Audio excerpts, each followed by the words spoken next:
ubusambanyi reka deko ubusambanyi mvuge icyaha kiraryoshe barubizi kugikora kiraryoshe cyane kugikora urumva unezererewe cyane gukora icyaha ariko amaherezo kigutwaye ahantu utaza kwikura. Ese buriya n'icyaha cyo kwica kiraryoshe?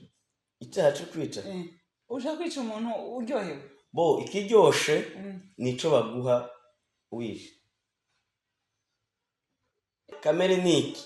Kamere ni ibyipfuzo bibi bivuge gute? Kamere no kuyoborwa wowe nuko ushaka.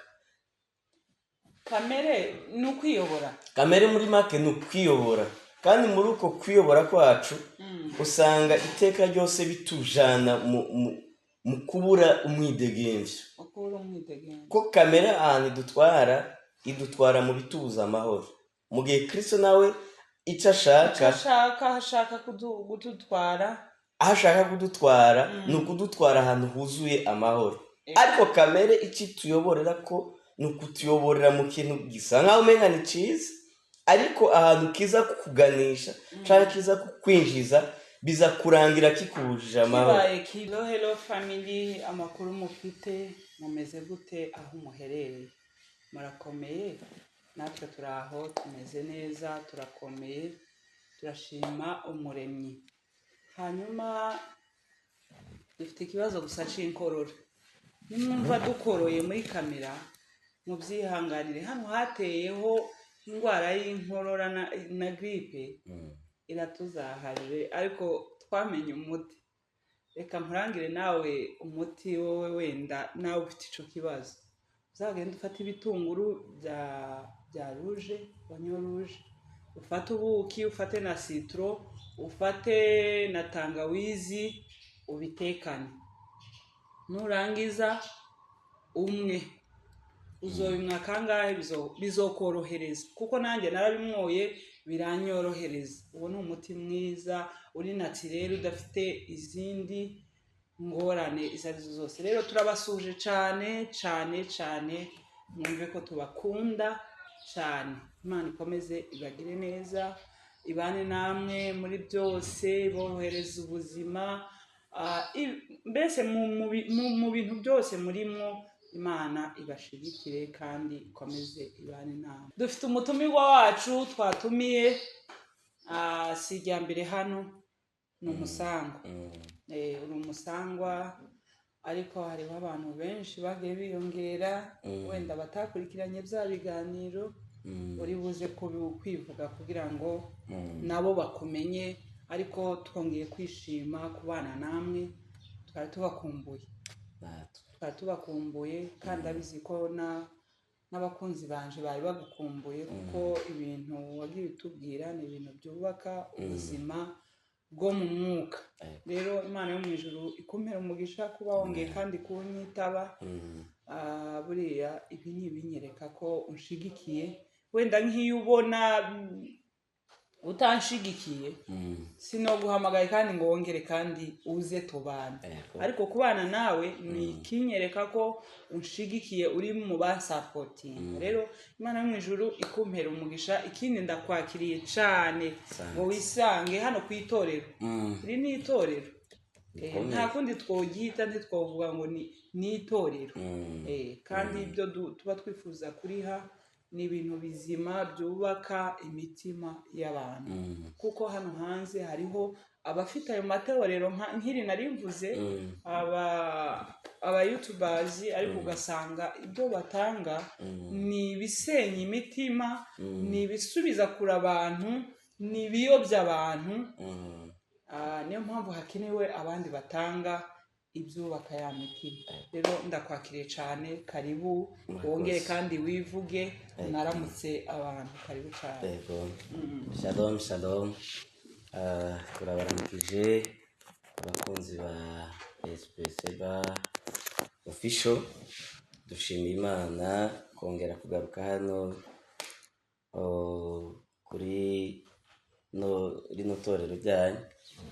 Tunashima n'Imana ko ryateye imbere cyane. Abantu mukomeze kuriteza imbere, mukomeze gukora ibisabwa, dukomeze gushigikirana. Icyo dusaba si amafaranga oya ni ajya ni gute ni ukuhakora ni ugukora subscribe bakagira like bagakomante bagapartaja ibiganiro dukora kugira ngo badushigikire baduteze imbere kandi ndashimira abaza babikora Imana ibamere umugisha murakoze cyane ico vraiment tugikore cyane ni cyiza cyane muze kubivuga Imana yaraduhaye ibyayo byose ntaco yisigarije kubwo gukunda umwana wayo yaduhaye ubwenge yaduhaye amatelefone kugira ngo muri bimwe dufashanye ushobora kuba udafite amafaranga ariko ugafashisha umuntu ubundi buryo Imana yaguhaye rero ico ni kimwe coroshe cyane kugifashisha umuntu tubimukorere tubikore kugira ngo icubero c'Imana ikomeze gushirwa hejuru amazina ni yayandi nitwa Ndayikengurutse Joseph niyo mazina yanje ariko benshi bakunze kumpamagara Jeff ntaco bitwaye rwose ni byiza niko kaza katubangukira cyane abanene bakunda utuntu tworoshe cyane ariko yose niyo mazina yanje ndi umupapa ndi umwana w'Imana urakoze cyane kwivuga ikindi uri umu evangeliste nako reka tugashireho nubwo wenda dushobora kuvuga ngo ayo mavuta ntarakugeraho ariko ibyo tubona ukora uri umu evangeliste umuvugabutumwa nivyo Imana ishimwe cyane niko tukuzi wenda wewe ushobora kuba utabyemera kubera ko ayo mavuta utarayagira oya ndabyemera muri Kristo Yesu ndabyemera kuko ijambo akantu waruvuze ngo Imana ntaco yisigaje mu kuduha yaduhaye byose bibaza Imana yatanze umwana wayo w'ikinege umwe ni ukuvuga ngo Imana iradukunda mu rwego tutobona uko tubivuga gutanga umwana wayo bigaragara ko idukunda cyane rero kaze cyane hano wisange hano ni mu rugo hano ni kwitorera ni kwiparuwasi murakoze hanyuma uyu munsi ndifuza yuko tuganira ku bijanye cyangwa se topic ivuga ngo umwidegemvyo muri Kristo Yesu liberté en Jésus Christ mbese umwidegemvyo abana b'Imana bagira muri Kristo Yesu kuko Yesu yaraje kugira ngo atubohore twarabohowe kubwa Yesu Kristo rero ico ngico nico nifuza yuko uyu munsi tuganira kubijanye n'umwidegemvyo cyangwa se no kubohoka muri Kristo Yesu karibu cyane murakoze cyane bashimira Imana ubwo kuganira ijambo ry'Imana si bisanzwe tubishimira Imana cyane burya ikintu gikomeye umuntu kuguha ijambo ry'iwe ngo abe ari we urivuga ni ukuri si bisanzwe rero nta buhinga dufise nta bumenyi dufise twabyigiye cyane ariko Imana irabidushoboza hamwe n'ibyo rero reka dushime Imana kugira ngo ibyo tugiye kuvuga byose ntituvuge ibyacu ariko Imana aba ari iduha ibyo tuvuga ibyo tuza kuvuga byose muvyumvire mu rukundo rw'Imana kugira ngo Imana aba ariyo yonyene ituvugisha aba ariyo ituma muvyumva kubw'icubahiro c'Imana Kristo Yesu turagushimiye turaguhaye icubahiro Mana urakoze ku bw'ano masaha meza urakoze ku bw'uno mwanya mwiza uduhaye wo kugira ngo turi beza suko tubishoboye ariko Pawulo yaravuze ngo dushozwa byose na Kristo aduha inkomezi izo nkomezi zawe nizo twakiriye mu kuvuga izo nkomezi zawe nizo twakiriye mu kumva izo nkomezi zawe nizo twakiriye muri byose mwami amatwi arahumutse amatwi arumva amaso arahumutse akanwa kariteguye kwakira no kuvuga no gukorera ishengero ryawe mwami mu izina rya Kristo. Ntaba ari twebwe, ntaba ari uwundi muntu, ariko turasabye mpwemuye ngo atuyobore, atutware, atwigishe, adushoboze muri byose mwami. Turagushimiye, icubaro kibi cawe muri byose mu izina rya Yesu Kristo. Amen. Amen. Murakoze. Tushaka kuganira ijambo ko mwabivuze ngo umwidegenzo muri Kristo Yesu. Umwidegenzo niki ni gute bumeze muri Kristo Yesu. Muri Kristo Yesu. Muvyumve cyane, tugiye kuvuga muri Kristo Yesu. Ntabwo ari umwidegenzo mu buzima busanzwe. Muri ubuzima busanzwe. Nuwo muri Kristo Yesu. Nuwo muri Kristo Yesu, apana mu buzima busanzwe, ariko Kristo naco atakoze muri byose. Nivyo tubona kumenga birasanzwe, no mwidegenzo Kristo yaduhaye. Rero umwidegenzo niki? Umwidegenzo nukubaho ufise uburenganzira bwo guhitamwo no gukora icyo ushaka. Umwidegenzo nukubaho ufise uburenganzira bwo guhitamwo no gukora icyo ushaka. Ego. Muri Kristo Yesu. Buriya muri Kristo Yesu turihitiramo cyangwa Yesu niwe uduhitiramo? Niwe aduhitiramo kuko niwaduha umwidegenzo. Niwe atwereka ibyo dukwiye kwidegenza, ibyo dukwiye kubohoka. Ego. Sawa. Ico cyo ndacumvishije. Rero umwidegenzo wo muri Kristo Yesu utandukanye n'umwidegenzo wo mw'isi. Twebwe umwidegenzo tugiye kuvuga ni nico Kristo akubonamo, nico Kristo akwita, nico Kristo agushakako. Niho hantu dukwiye kwidegenza. Rero niho tugiye kuganira umwanya muto. Imana igufashe ngo wumve. Sinzi icyari kikuboshe. Uyu munsi ubohoke mu izina rya Yesu. Imana idufashe by'ukuri. Imana idushoboze. Tubohoke. Yesu ashimwe cyane. Amen. Mu isezerano rya kera abantu bari baboshwe n'amategeko. Bari baboshwe n'amabwiriza. Ariko amategeko ntabwo yaje arayo gutanga umwidegenzo. Ahubwo amategeko yari ahari kugira ngo yerekane icaha, yerekane ico warenze ko hanyuma ngo ugihanirwe. Yego. Mbese amategeko ntabwo yari ahari kugira ngo abantu bidegembye, ahubwo amategeko yari ahari kugira ngo yereke umuntu icaha akora. Yereke umuntu icaha yakora kandi anagihanirwe. Akwereka icaha ukoze nurangiza ugihanirwe. Iryinyo kurindi. Ingumi kubindi. Wivye urihe kandi urihe ibisumba ivyo wivye. Ayo mategeko. Wishe umuntu bakwice nawe. Nico yarabereye. Ni nkako byari bishatse kuvuga. Uteye ibuye umuntu nawe bari gutera. Bari gusubiza amategeko. Donc byumvikana ko abantu bari ahantu bari babohewe. Bari baboshwe n'amategeko. Nta mwidegenzo bari bafise.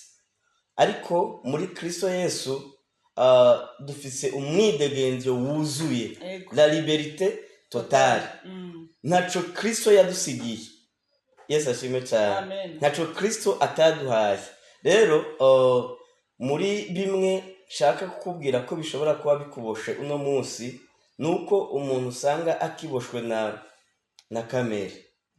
Kamere niki? Kamere ni ibyipfuzo bibi. Kamere n'ukuyoborwa. Ndakivuga gute? Kamere n'ukuyoborwa wowe nuko ushaka. Kamere n'ukwiyobora. Kamere muri make n'ukwiyobora. Kandi muri uko kwiyobora kwacu usanga iteka ryose bitujana mu kubura umwidegenzo. Ko kamere ahantu idutwara mu bitubuza amahoro. Mu gihe Kristo nawe icyo ashaka kudutwara aho ashaka kudutwara ni ukudutwara ahantu huzuye amahoro. Ariko kamere icyo tuyoborera ko ni ukutuyoborera mu kintu gisa nkaho umenya ni cyiza, ariko ahantu kiza kukuganisha cyangwa kiza kukwinjiza biza kurangira kikubujije amahoro. Akarorero ubusambanyi. Reka de kubusambanyi mvuge icyaha kiraryoshe, barubizi kugikora kiraryoshe cyane kugikora. Urumva unezerewe cyane gukora icyaha, ariko amaherezo kigutwaye ahantu utaza kwikura. Ese buriya n'icyaha cyo kwica kiraryoshe? Icyaha cyo kwica ushaka kwica umuntu uryohewe? Ikiryoshe nico baguha wishe. Ikiryoshe nico mbese ni ibihembo byo kwica. Bisa n'ibiryoshe ni ibihembo byo bagiye kuguhera, ni ibihembo baza kuguha byo kwica. Genda wice uriya muntu, inyuma yo kumwica turaza kuguhemba monta ingana nk'uko. Uryoherewe n'igihembo baza kuguha inyuma yo kwica umuntu, ariko wica ugiye gukora ni icyaha.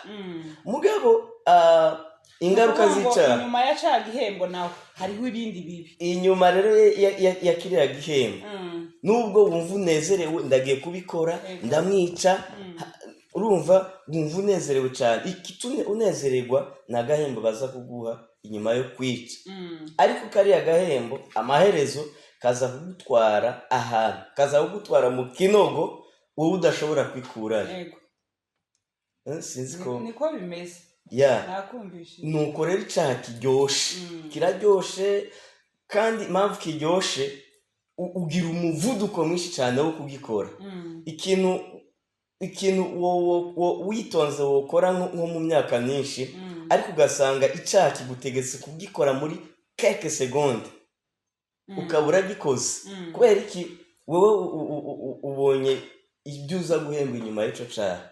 Rero ibyaha biraryoshe, ariko uburyohe bwabyo birangira kitujanye mu kubura umwidegemvyo, kuko uzogikora inyuma yo kugikora utangure kwicuza.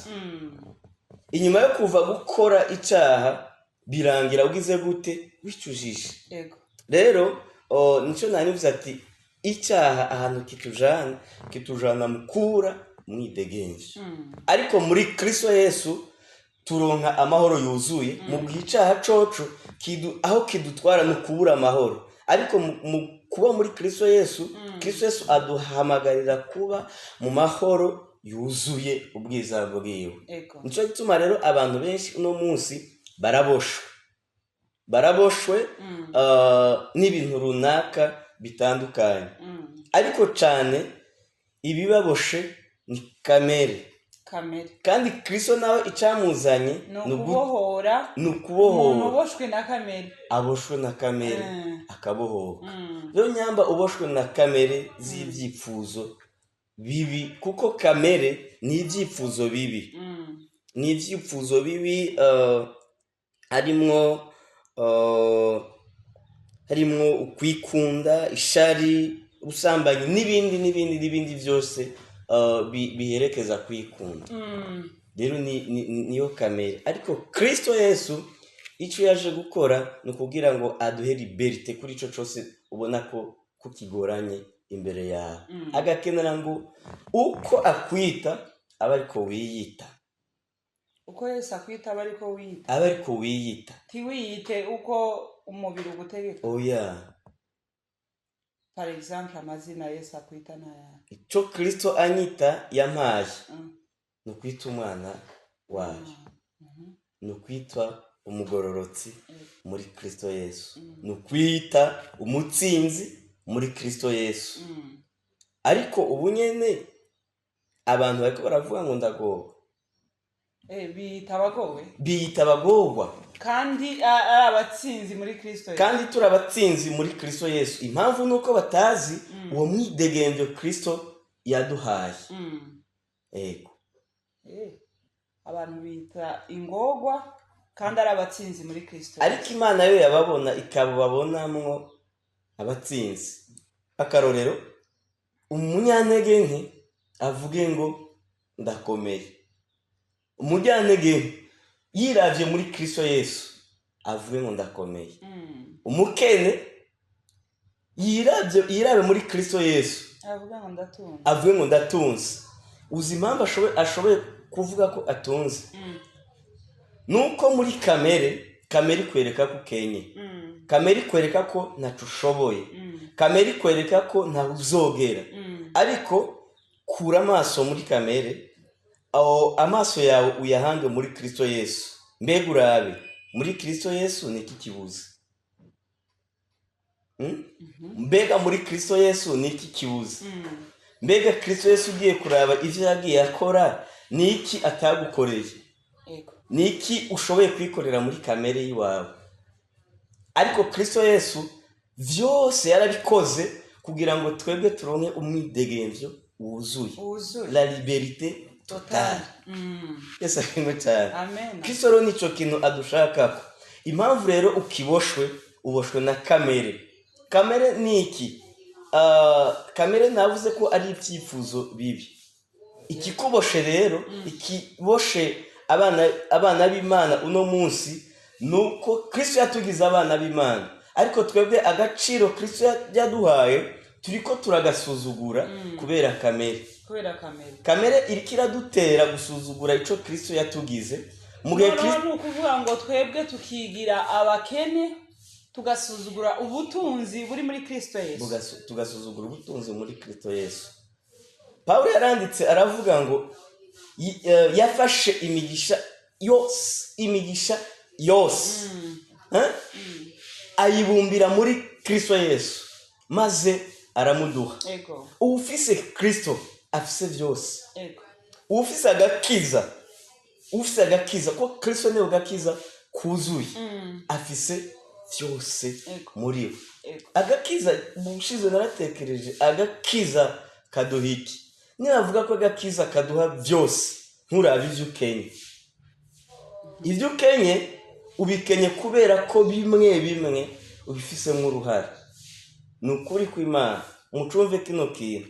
Ivyo dukenye uno munsi ntabwo ari kibazo c'Imana, ni kibazo ca jewe ntarabohoka.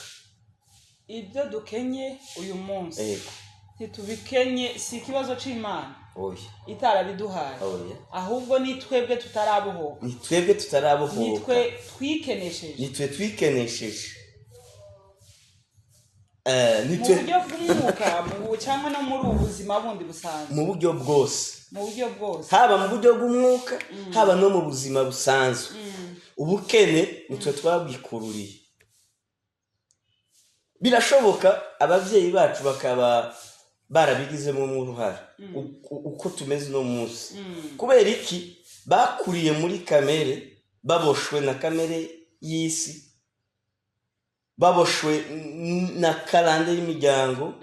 Natwe bigatuma tubikuriramo, biratwafekta. Bimaze kutwafekta rero, ntitwamenya ico Kristo Yesu adushakako.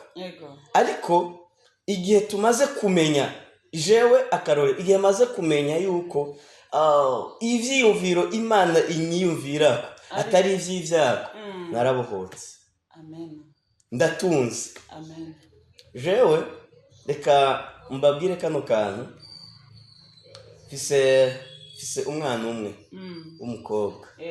Niravye uko nakuze, aho nakuriye, nkaraba ivyo nagiye ndacamwo, bimwe nagiye mbura atari uko Imana ibibuze. Bimwe nkabibura kubera ko abavyeyi banje atavyo bafise.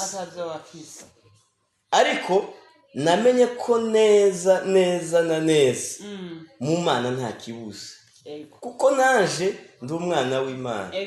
Ndakubaza, umwana wa perezida yojana akavuga ngo ndakenye kweli? Umwana wa perezida uretse ico mvuga ko ashobora gukena ni amahoro yo mu mutima. Ni amahoro yo mu mutima. Ariko ku bundi buzima busanzwe ntaco yokena. Yibona nka kuriya kwasi. Kandi n'igitekerezo c'ubukene. We nta n'ubwazi. Igitekerezo c'ubukene mu gihe hari umwana umwe ngo kwishuri ngo yabona uwundi mwana ngo ataka inzara ngo avuga ngo arashonje nyine ngo abona arababaye cyane ngo ashitse mu rugo ngo abwira papa wiwe ngo aramubwira ati papa inzara izimira gute ko hari umunyeshuri twigana wavuze ngo arashonje ngo kandi nkabona ko arafata mu nda avuga ko ababaye ashonje inzara izimira gute ise ntacyo yamushubije ngo umunsi umwe ari muri weekend amushira muri shambre arayifunga ya shambre wa mwana ntiyasohoka muri shambre burira guhera mu gitondo burira ku mugoroba baramukinguriye arangiza aza hataka mu ngo munda ngo ko haranja ngo harambabaje cyane ise aramubwira ati nakeneye kukwereka inzara yari wari wabajije ngo inzara izimira gute iyo niyo nzara ukuhaba baramunda wumva byanze mu iyo niyo bita inzara amenya kumva inzara umwana abona kumva inzara yari rero nico narivuze ngo mu gihe umwana wa perezida atazi inzara mu bitekerezo vyiwe atazi ubukene mu bitekerezo vyiwe iwe ico yiyumvira araba ise ivyo yiyumvira araba ise ivyo yiyumvira araba se ivyo akora akaba ivyo bimwafekta ibikorwa vyiza vya papa wiwe nivyo bimwafekta niko natwe abantu twakijijwe dukwiye kuraba ibikorwa vyiza vy'Imana bikaba ari vyo bitwafekta nuko nimugire umutima nk'uwari muri Kristo Yesu nari ndababwiye ngo jewe mfise umwana umwe ndavye ukuntu nagendagenda nkabona ukuntu bigoye rimwe na rimwe nkiga bigoranye ariko mu gihe papa ariko yaragize ubwenge bw'Imana akareka ubwenge bwa kamere ibibazo sinari kubigira jewe ava nuko mbona umwana naricaye ndavuga ngo umwana wanje ntakwiye kuzobaho nkuko jewe nabayeho ntakwiye guhura n'ibyo wahuye nabyo sinkeneye ko bizona mubako Imana izimfashe kandi zimufashe ushobore kumutegurira akazoza keza nasanze hariho bimwe ducamo kenshi ugasanga ababyeyi bacu babifisemwo uruhara ababyeyi b'umubiri ndavuga ngo guhera uno munsi ngiye gutegura proje y'umwana namba azovuka ryari gicu azovuka afise ikintu ciwe yigabira azokura afise ikintu ciwe yigabira nk'ubu umwana wanje mu myaka 5 ko ndamutegurira fete keneye muri iyo fete yiwe y'imyaka 5 aracafise amezi ariko ndakeneye none kera kurategura fete yo mu myaka 5 mu myaka 5 ko ndamutegurira fete yo mu myaka 5 ahazokoranya abantu batari bake ashima Imana ababwire yuko mu myaka 5 hari ibyo atunze umwana wawe afite amezi ubunyene sibyo afite amezi tuvuge 6 arakwiye 6 araburamo iminsi mikenya none wowe kurategura fete yiwe yo mu myaka 5 kandi muri iyo myaka 5 wa mwana ni uzoshima avuga ngo ibyo ngezeho nibi hari ikintu kugeza uno munsi afise kandi ico kintu turagisengera ngo kirushirize kunguka inyuma y'imyaka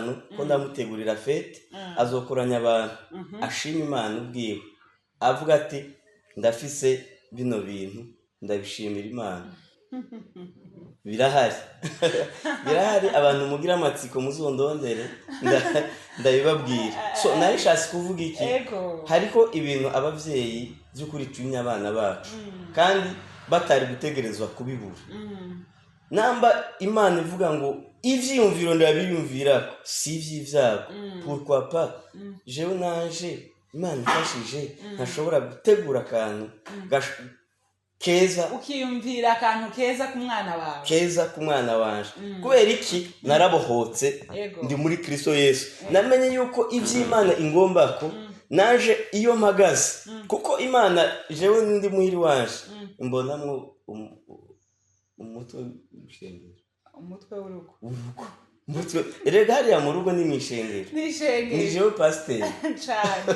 hanyuma nkagira mama w'abana n'abana nkabayobora ni jewe pasiteri wabo ntegerezwa kwiyumvira nk'ishengero rishobora gutera imbere n'abakristo banje bashobora gutera imbere abo n'abana banje n'umugore wanje bashobora gutera imbere ishengero rigatera imbere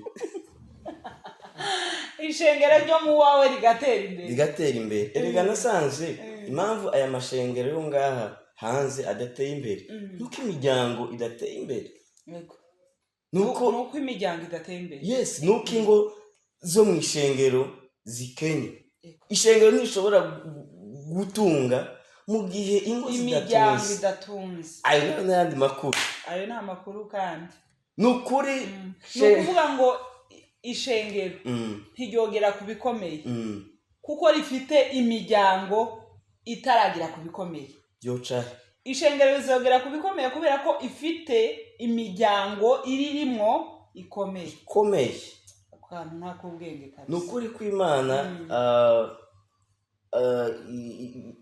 abapasiteri mutegure abakristo kwiteza imbere kugira ngo dushike mu ishengero neza yarabohotse mu kudandaza kunguka yarabohotse mu gusengera abantu bagakira yarabohotse mu gutera imbere ryose iterambere ryose rishoboka ni iry'abana b'Imana uwo ni wo mwidegemvyo Imana idushakako uwo ni wo mwidegemvyo ko numva nawe kuzuzwa kuko kino kiganiro kimeze neza cyane kandi kiraryoshe hanyuma hari ikibazo numva ni ukubaza sibyo uvuze yuko umuntu wese wemeye Kristo yarabuhutse ku bintu byose ariko hari ikibazo mpora nibaza n'ubu nticibaza nkavuga ngo ese kubera iki abana b'Imana cyangwa se abakozi b'Imana cyangwa se bajya tubona yuko aribo bari connecte n'Imana cyane usanga aribo bakenye ugasanga nibo bafite ibyago nibo bagwaza nibo bakenye nibo bari mu buzima bubi kandi urebye ukabona begereye Imana cyane kubera ko aribo bakena kubera iki aribo bahura n'ibibi byose ngerageje kwishura muri ico burya gukena umuntu akena ivyiyumviro umukene wa mbere si ukenya amafaranga ubukene bwa mbere bubaho ni ugukena kwiyumvira ikindi cya kabiri sevre ushobora kuba uriko urakorera Imana ariko rimwe na rimwe ugasuzugura ico guteza imbere ikindi cya gatatu uko bimeze kose ukwiye gusenga Imana ikakwereka inzira ikaguhishurira inzira zawe hari ijambo ryiza cyane isengesho umwami Dawidi yasenze umwami Dawidi yasenze muri Zaburi ya 25 umurongo wa 4 n'uwa 5 aravuga ngo uhoraho nyereka inzira zawe nyigisha amarango yawe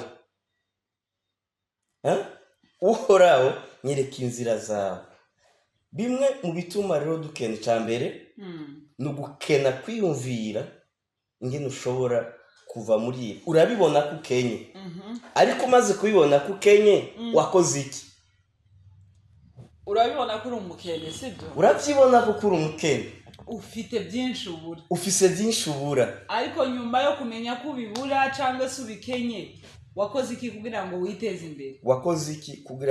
imbere kuko navuze ngo uwakiriye mpemu yera yabohotse ku bintu byose ashoboye kudandaza ashoboye kwiyumvira proje kandi igacanwa mu gihe ari inzira ivuye hehe ku Mana kuko ivy'Imana twiyumvirira ko si ibyago guca mu byago siyo nzira y'Imana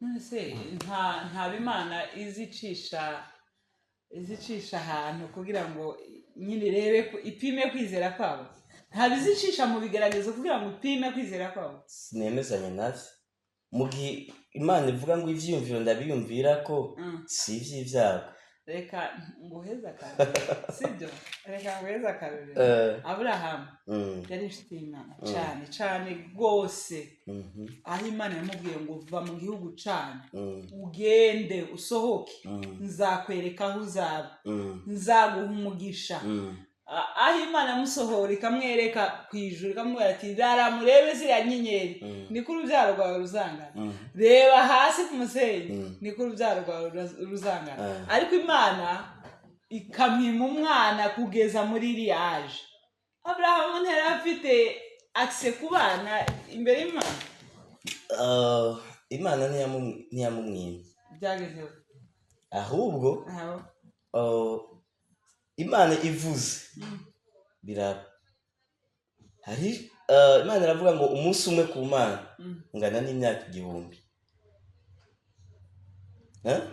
umunsi umwe ku Mana ungana n'imyaka 1000 mbese no kuvuga ngo umunsi umwe w'Imana ni imyaka 1000 kuri twebwe wewe fatuko niki Imana ivuga umunsi umwe ku Mana egari imyaka 1000 kandi rero n'imyaka 1000 ungana n'umunsi umwe imbere y'Imana erega twebwe abantu dushobora guharura iriya myaka 90 ariko Imana iyo yazibona nta n'umunsi nta n'umunsi aramara byumvikana ngo ku Mana Imana yiteguye gukora mu gihe cyayo kandi igihe cy'Imana twebwe si ikidushinga ngo ahize umwaka imyaka 2 imyaka hari ibintu bibiri abantu twe gusobanukirwa neza hari igihe bitwa Kairos ni igihe cy'Imana hakaba n'ikindi gihe bitwa ngo ni chronology ni bitwe duharura ukwezi indwi amasaha nivyo twe dushoboye guharura ariko mu gihe cy'Imana ico cyitwa Kairos Imana ihagaze muri ivyo bihe byose urumva mu gihe twebwe haheze ukwezi kumwe ubona ko byatevye haheze umwaka umwe ubona ko byatevye wewe ubiharurira mu myaka ariko Imana nayo ibiharurira mu gihe cyayo yavuze rero igihe cyayo yavuze ntabwo ari imyaka 10 ntabwo ari n'imyaka 100 ntabwo ari n'imyaka 5 no ku munsi umwe vyokunda akarorero Yesu yavutse nyina wiwe atagicitse umugabo mu gihe abaganga batubwira ngo umwana kugira avuke hari bibanza gutangura gukogwa umwana akamara amezi 9 mu nda ariko igitangura gukogwa nuko umugore abonana n'iki n'umugabo ariko ivy'Imana yakoze Kristo yavutse Maria atabonanye n'umugabo gihe cy'Imana Aburahamu rero Imana ntiyamwimye umwana kandi yaravuze ngo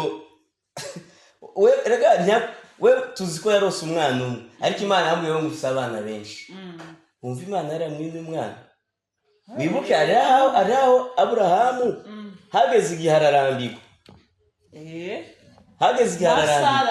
ararambirwa amushingira umujakazi wiwe kugira ngo bashake umwana ariko Imana iramubwira ati oya uyu ntabwo ari we mwana w'isezerano si we mwana w'isezerano je ndafise umwana nzoguha kandi nzomuguha bisigura ngo rero uko kose guteba hari igihe ibintu bimwe biteba rero bimwe bivanye n'inzira twagiye turicira kubera ko ivy'Imana birafise nyine byubatse nukora iki gifise ingaruka zacu urumva nukora iciza gifise ingaruka zacu nukora ikibi gifise ingaruka zacu ingaruka ngerageje gusigura gato ingaruka z'ikibi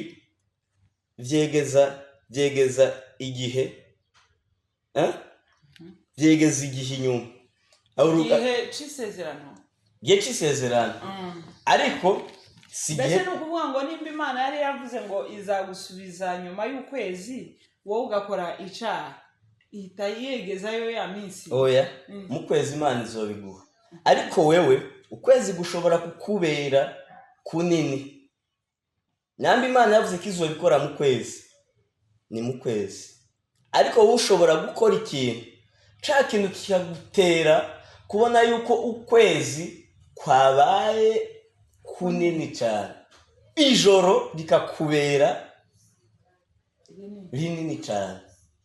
Ariko ntibivuye ku Mana. Imana mu kanwa k'Imana, icyo Imana ivuze ishitsa mu gihe cyacu. Aburahamu rero Imana ntiyamwinda umwana. Imana ntiyamwinda umwana, ahubwo yaragerageje no kwironderera umwana. yaje kumumuha Mu gihe yasezeranye yaramumuhaye.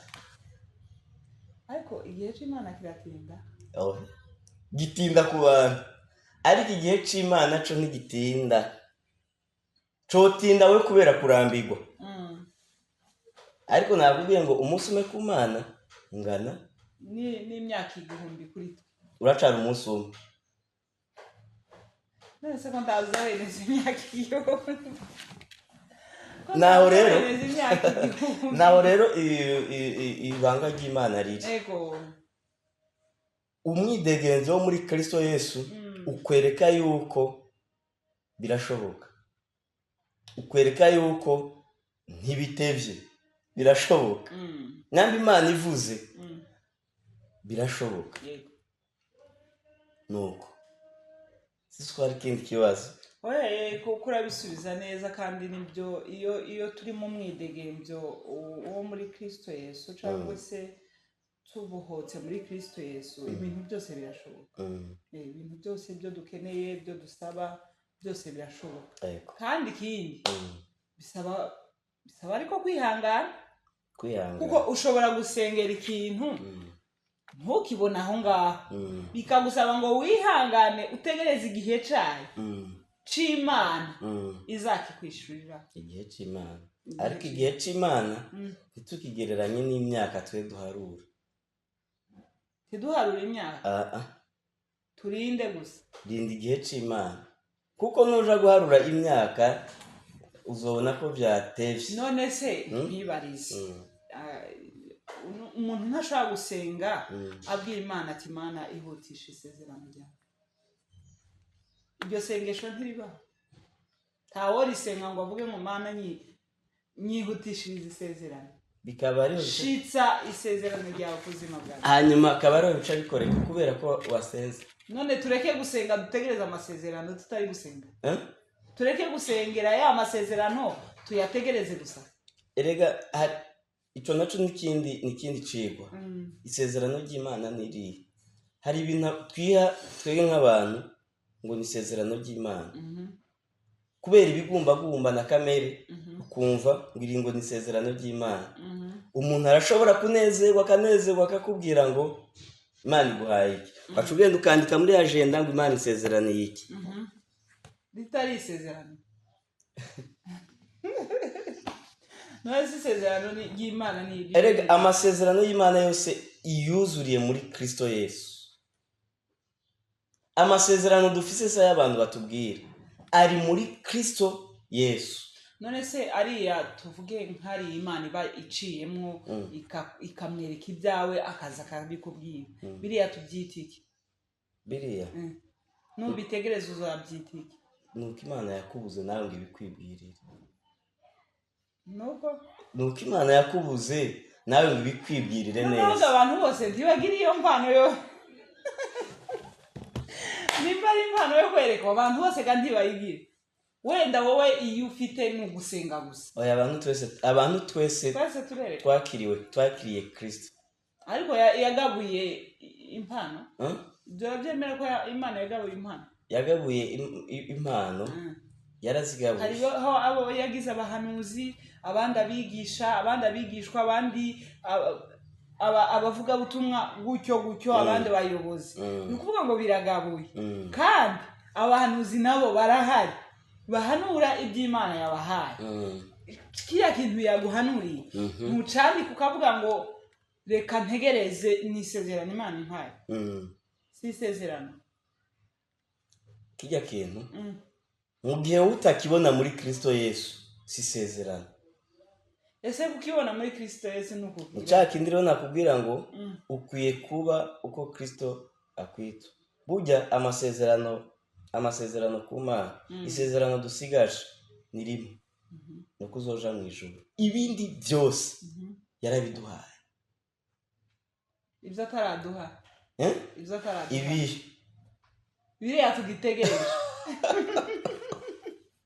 uzi ko biriya tugitegereje hari ibyo tuzorinda dupfa biriya utegereje hari ibyo tuzorinda dupfa tutabishitseho. Iby'Imana yakubwiye ngo nzaguha iki cyangwa se nzakugeza aha ngaha, uzapfa utabigezeho? Oya, uzabigeraho, uzobishikako.